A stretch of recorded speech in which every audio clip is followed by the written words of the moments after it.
Hey ladies, I hope you are all well. Coming back with a update on my update.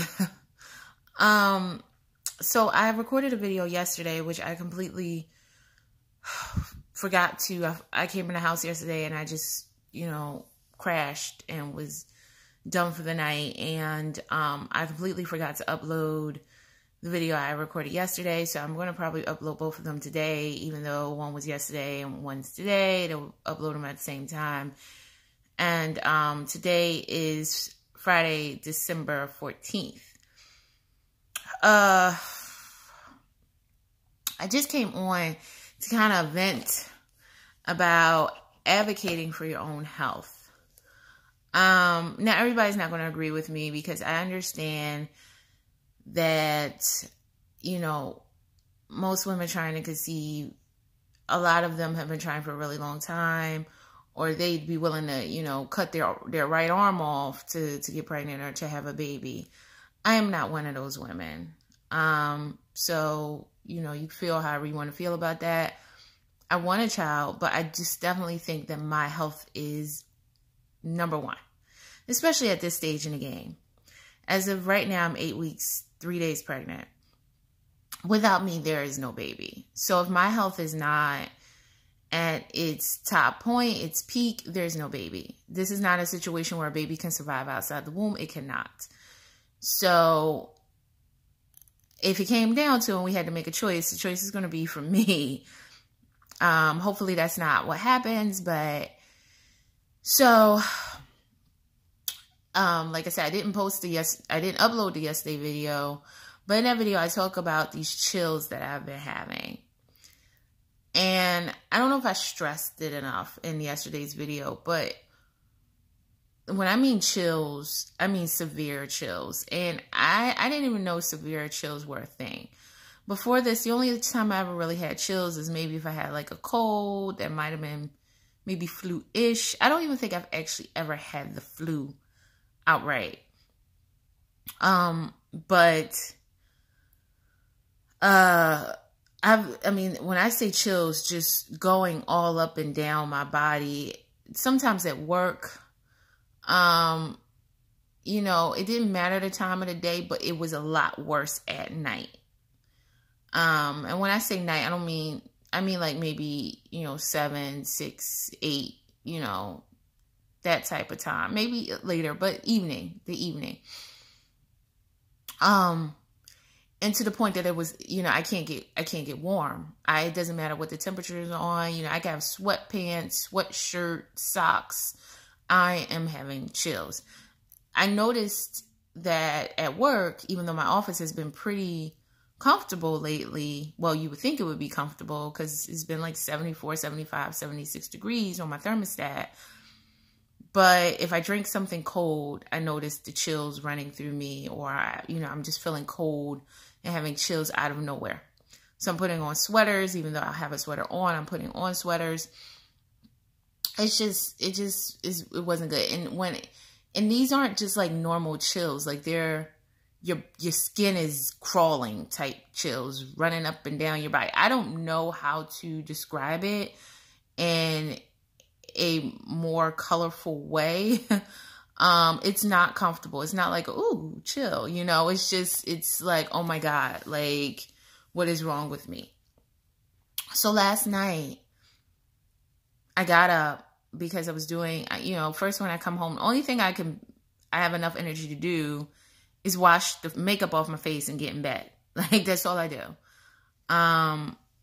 Occasionally I'll try to make something really quick for dinner. Most of the time my husband will provide something through, like I said, takeout because he doesn't cook, but he tries. Yeah. But all I have the energy to do is to do that and get into bed. And I know that's probably pregnancy fatigue. So I don't know if there's anything that could be done about that. And then there, and there's the headaches and the dizziness and the nausea. And I know those are all side effects. At least I think it is. This is my first pregnancy. So when I started having the chills, I never heard women talk about, well, they had chills during pregnancy, but I thought it was normal. I thought it was, I thought it was normal. It was weird. I thought it was normal. And it's been going on for probably a couple of weeks now, but it came on around the same time that the morning sickness started to become most severe. So it kind of snuck in with those symptoms. So I thought maybe it was, I don't know, a normal symptom of some sort. But on Tuesday, because it was these chills were so severe, I said to the nurse, and my IVF doctor, I said to the nurse, I said, listen, I have these chills. Like, what can we do about this? To which she said that they have heard that women doing the progesterone shot, you know, the dreaded shot, can have that as a side effect, but it shouldn't be severe. And I'm thinking, it's kind of, well, I mean, what's severe? Like, it's kind of severe to me. But I guess I'll power through. So on Tuesday, I was told I had to continue doing a quarter of the progesterone shot until today, which is Friday. And I went in this morning for another blood work test to see where the progesterone level was. And it still wasn't what they wanted. I don't know what the hell they're looking for. I'm going to be honest with you. The reality is, if you lower the shot, I feel like the progesterone is going to be lower in my blood. But I guess they feel that my body should be hopefully supplementing at this point, which is not. Or maybe, I can't say it's not, but it's not to the extent that they want it to. So they're not comfortable taking me off the shot. So I'm going to be honest with you. Last night when I had to get up and my body was racked with chills and I have a headache and I'm dizzy and I had to get up and do that shot, I was in tears. Like, all I wanted to do was lay in this bed that I'm sitting in right now. All I wanted to do was lay in the bed. That's it. That's it. I did not want to give him do a shot. I understand the importance of the shot, but if I'm feeling like who did it and why and when and how, then I'm just like, something's off. I'm like, these chills, this in combination with the other, I guess, typical pregnancy symptoms, I just didn't know how to deal with this. And I have a pretty high tolerance for pain. You know, I don't even take pain medications not because I have some sort of, you know, like moral stance against them. They just don't, a lot of times they don't work. So I'm pretty high tolerance. I can deal with a lot of pain. At least that's what I say now. I've never had a baby, so we might say something different later. But for normal people, you know, short of having a baby, I have a pretty high tolerance. So I thought I could deal with you know, what I would have more than average, I guess. But I don't know, maybe not. And so when I told them about the chills, they kind of just brushed me off and told me to continue doing the shot. And this was on Tuesday. And even while recording this, I could feel the chills like just surging through me.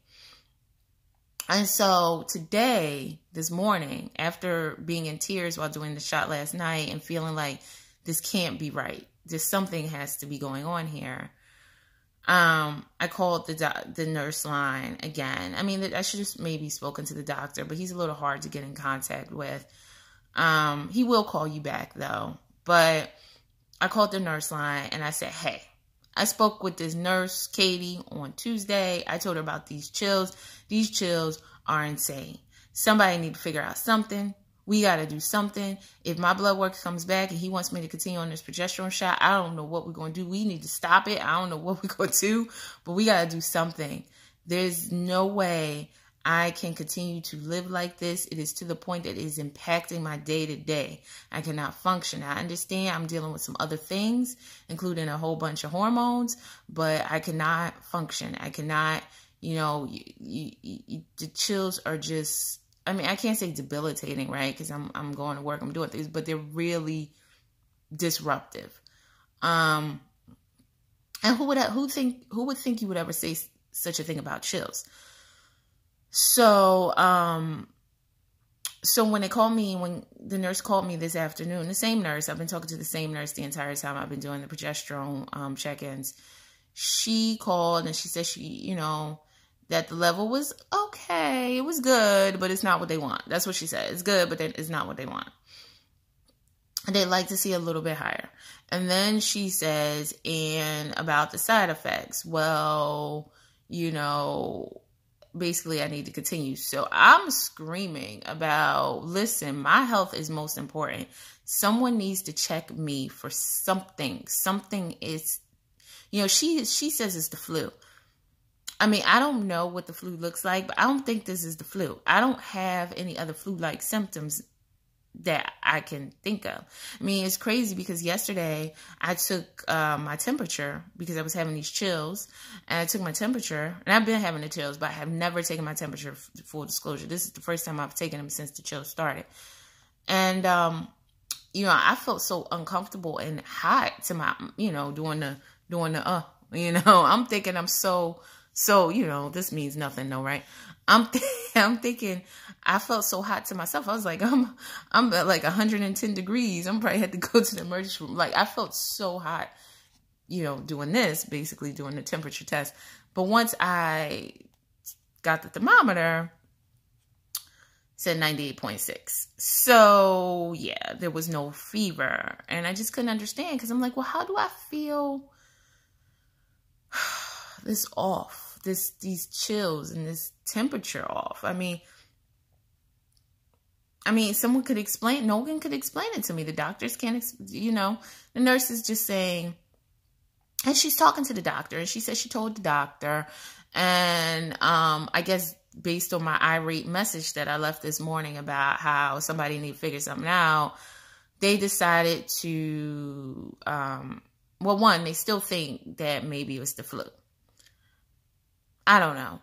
I didn't go check with anybody. But you would think that if my doctor thought something was wrong, I know he's not a primary care, but you would think he would want to see me and try to examine me or figure out something. You would think.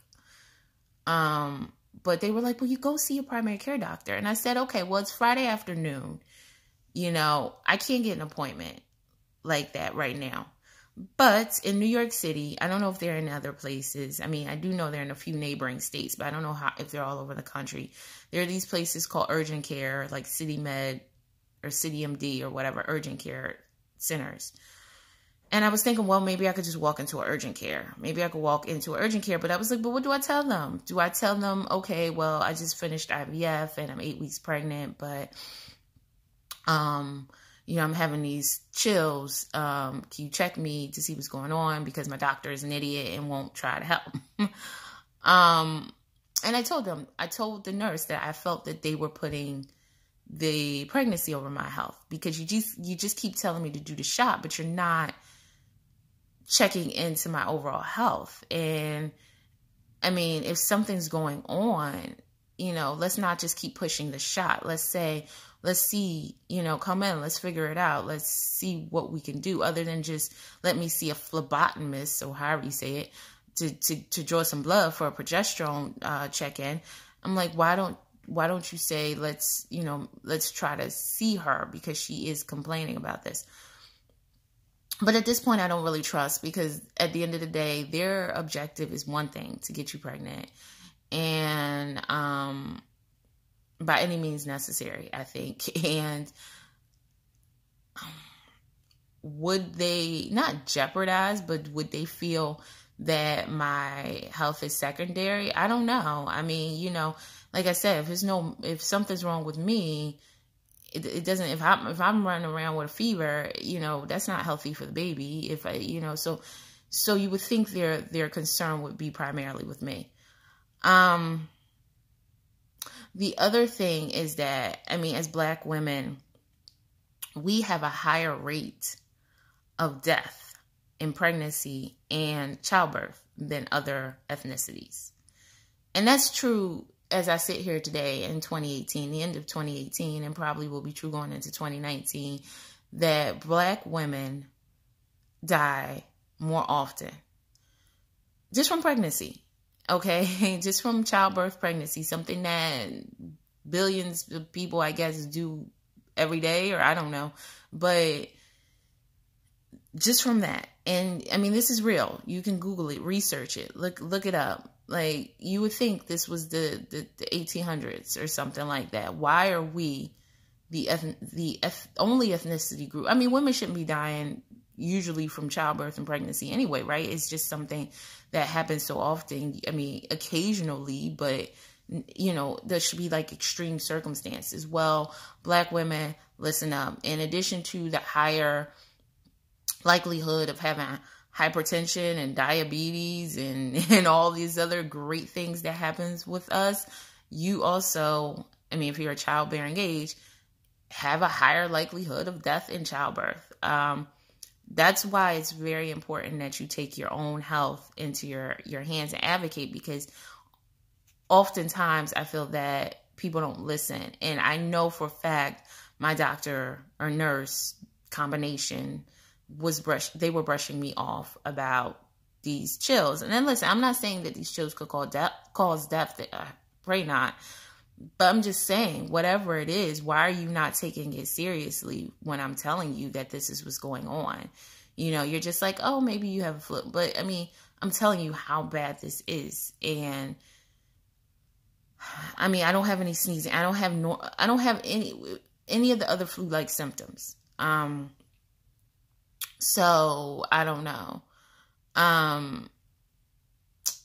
So anyway, so because of all my, advocating, they switched my progesterone. So I'm not doing the shot anymore. I do need to continue on a progesterone supplement, but now I'm doing this suppository, or I haven't started yet. I've never done it before, but I'm going to do this endometrium.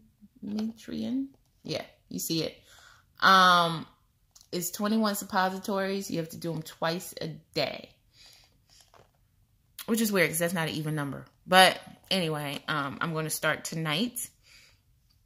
And yes, it's not as potent as the shot. I think they really prefer you do the shot. But I just couldn't do that anymore. So we're going to start with this suppository tonight.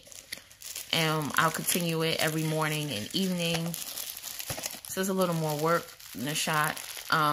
These are the suppositories. A new one for each day, luckily. These aren't suppositories. These are applicators. So there should be 21 of these. And then, so let me get it out. There's the little box for the suppository, I guess, the actual medication. And let's see what that looks like. Sorry. Okay, so this is what it looks like. I guess it's a little ovule or something like that.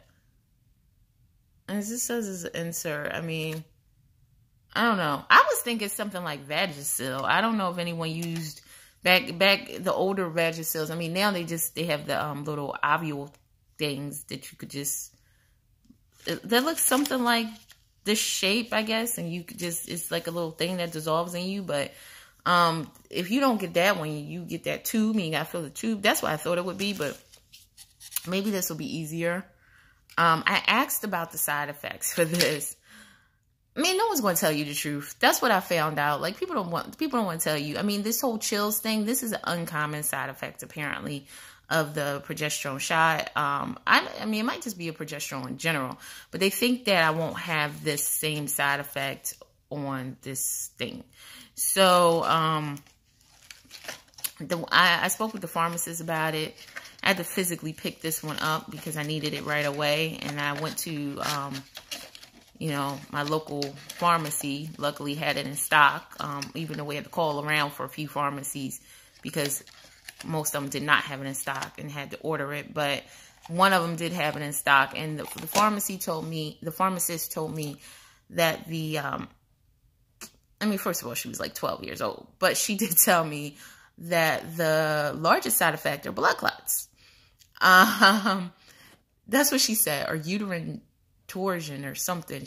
I don't know, but I was like, well, I said, well, I am pregnant. And she said, oh, but it was those doctors that prescribed it. So I'm assuming it's okay. I don't know. So I'll try this. I'll let you know how this works. But if you feel any sort of way during your pregnancy that you don't feel is normal, talk to somebody. Unfortunately, my first my first OB, I'm assuming she's a GYN also, but my first obstetrician appointment is not until this coming Thursday. So in between this time, I'm in this limbo phase where I'm not really seeing a doctor anymore for the IVF, and yet, I have the nurse for some type of medical support, but they're not really helping. And they're probably as tired of me as I am of them, because I want to be released. But they're not ready to do that yet. So, they told me that given that I have a OB appointment on Thursday, that if she felt comfortable taking me off of the progesterone, then that she could do it. I'm like, you trying to pass the buck, essentially. Like, okay, well, let her do it if she feels comfortable, because we're not comfortable. But I pray that these suppositories will be better for me. I mean, I don't know what the side effects are. You are injecting, into your vagina, but whatever. I hope they'll be better. If they can help with some of the side effects, then, it's what I'm going to have to do. They didn't refill it. They just gave me the one box, with no refills. And they said at the end of this, maybe I'll be ready to get off. Maybe my body will kick in. It said normally it happens at around 7 weeks. So I'm at 8 weeks. They did say it could take a little longer. I just wish my body could kick in. I mean, maybe I won't have the same reaction to the natural progesterone that my body creates over this synthetic stuff. So, that's about it. But also, with my symptoms, a couple of them that I forgot to mention in the last video, brushing my teeth. I have a dentist appointment this coming Monday. It'll be the first one since I've been pregnant. And I did mention that my gums are way more sensitive. But my gag reflex is on 10 right now. It is on 10. So, I cannot brush my tongue.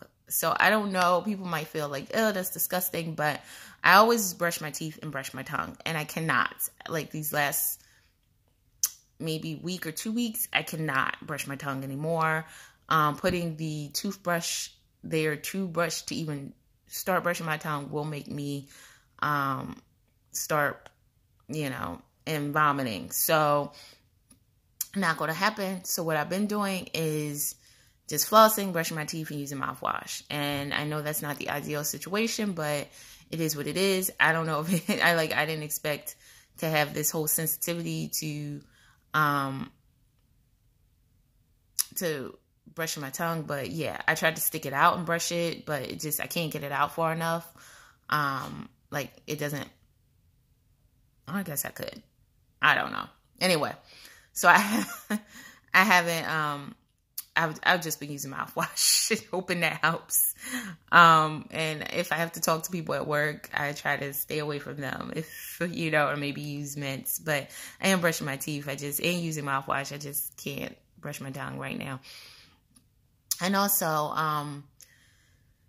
I have absolutely no libido. I mean, can you imagine, as crazy as I feel right now trying to have sex? I'm sorry. I just can't. I feel so bad for my husband, because I just feel so out of it. I don't cook anymore. I mean, it hasn't been that long, but it has been a few weeks. I don't cook. I don't, he's great at cleaning, but no cooking for him. And so I'm not doing those things, and I have no interest in sex. Not even the tiniest. And I'm hoping that changes, because there's no way we can go through the next, 7 to 8 months like this. So I'm really hoping that changes. And after the morning sickness and all the ill, sicky just disgusting feelings pass on my end, maybe I'll be more up for it. But right now, I don't know, like, not going to do it, So, I mean, he's been used to going in a little room with a cup with this whole process. He needs to continue with that because, I can't help him out. And I know that's messed up but it just is what it is. And we'll hopefully, like I said, hopefully later, that will change. But right now, and this first trimester, he might the entire time, because the way I'm feeling currently, unless it changes, he has at least a few more weeks of that. But yeah, that's my story right now. So like I said, if you feel something odd in your pregnancy and you don't know whether it's normal, don't be like me and try to suffer through it. And I suffered through it for a few weeks. And I didn't say anything because I thought maybe it was normal. I've never been pregnant before, so I just thought maybe this is normal. But I should have said something earlier. I should have contacted them and really made them listen, because even when I did contact them, when they brushed it off, I kind of just shrunk back about it, and I should have really made them listen. And, but now I'm to this point, and hopefully it'll get better. All right. Please pray for me, please. I'll let you know how this suppository stuff works out. I know, like I said, I know they prefer you do the shot, but can't always work out like that. And I'll keep you posted. Like I said, I have a dentist appointment on Tuesday, so hopefully that'll go well, because this will be the first one with my new extra sensitive gums. And I have my first OB appointment on Thursday. So I'll definitely update you at some point next week. I've just been so tired. But thank you for listening. If nothing else, if I don't do anything else, I can definitely vent. And I will talk to you soon.